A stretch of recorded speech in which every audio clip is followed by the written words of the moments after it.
All right, college football season is pretty much here. Pitt begins against Albany and then Penn State.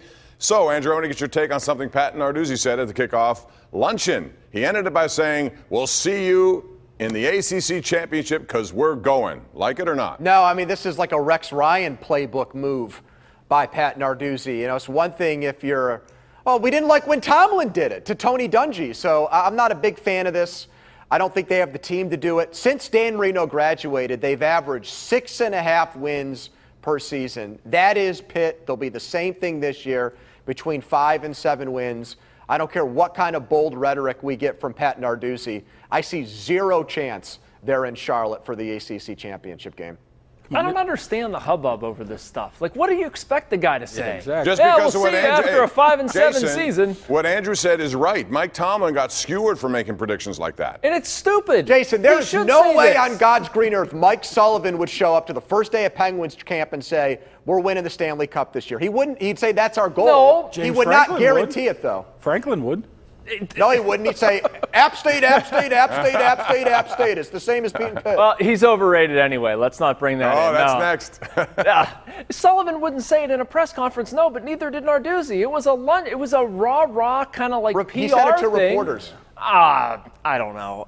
It's college and pro. They're different anyway. The guy's excited for his program. Do I think he's insane? Yes. I don't think they're going to be there, but that's my own personal opinion. It doesn't mean jack. If the guy's coaching the team, he should believe in his guys. He'll learn. I mean, Mike Tomlin maybe 10 years ago said we're going to unleash hell in December. He still hears about that to this day does, Mark. every time it comes. So he learned it the hard way, and he's very, very careful of what he says. If this comes back and say they go 0-10, I doubt they will. Jason, that's the point. Mark's right, is that you're setting such a high ceiling for everybody, your boosters. You're putting pressure on your players. You're putting pressure on yourself. When they finish 4-4 in the ACC, people are going to throw this back in his face. Yeah, but don't you think Pitt is at a point where it needs to have some pressure put on it? What's the problem with expecting big things out of your players? Because they're unrealistic. That's why. So what? He doesn't seem too confident in his own players. How about this, Jason? Instead of making these comments, go recruit better.